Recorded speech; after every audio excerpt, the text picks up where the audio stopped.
I'll start with my forecast. Growth in the near term will not cross 6.5%.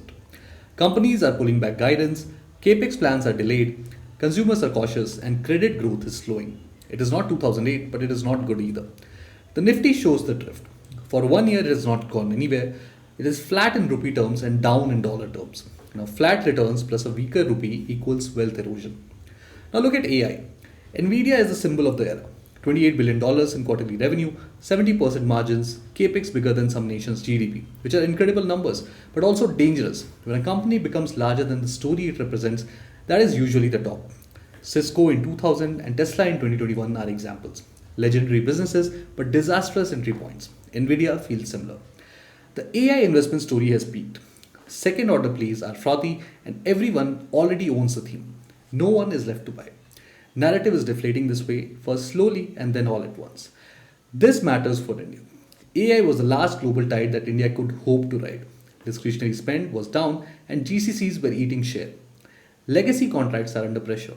The dream was AI-led transformation. If that enthusiasm fades, AI will lose oxygen. And with it, one of the few sectors still bringing foreign exchange at scale will go away. Trade wars are back.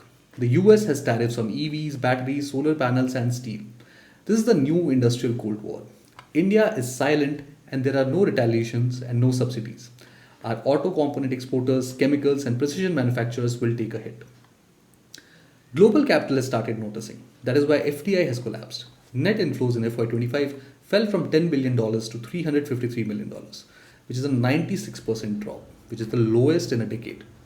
Gross inflows look fine at $81 billion, but most of it is reinvested earnings. Fresh capital is absent, and if India were to truly be the China plus one story, then money would flood in, but it is not. The gap between the narrative and the flows should make you pause. Meanwhile, Indian money is leaving. Tata is building a gigafactory in the UK, and SaaS firms are re-domiciling in Delaware. Family offices are moving to Dubai and Singapore, and manufacturers are scouting Vietnam. Now, these are not vanity projects. These are hedges against policy risks, rupee depreciation, and regulatory uncertainty. Promoters want optionality. They are diversifying their risks. While retail investors are still trapped, RBI's LRS allows 250,000 abroad each year. On paper, in practice, it is paperwork, forex markups, clunky platforms. Most investors give up. Mutual fund feeder schemes were much easier, but SEBI has capped industry exposure, so funds have shut the door. Today, you cannot even buy the Nasdaq in a sip. Promoters are globalizing, but households are stuck with an India-only diet. The result is predictable. Domestic flows are chasing the same 100-200 names. Every mutual fund owns them and passives inflate them further. Resilience is an illusion. It is flows and not fundamentals. Now, tired of flat large caps, investors have started moving to small and mid caps, and that is where the circus begins. Small and mid caps have real opportunities. They will produce the next leaders, but today's trade is froth. There's small floats, no coverage, and stocks are doubling in weeks. Every cycle will have its own buzzwords like defense, EV ancillaries, infra, data center, etc.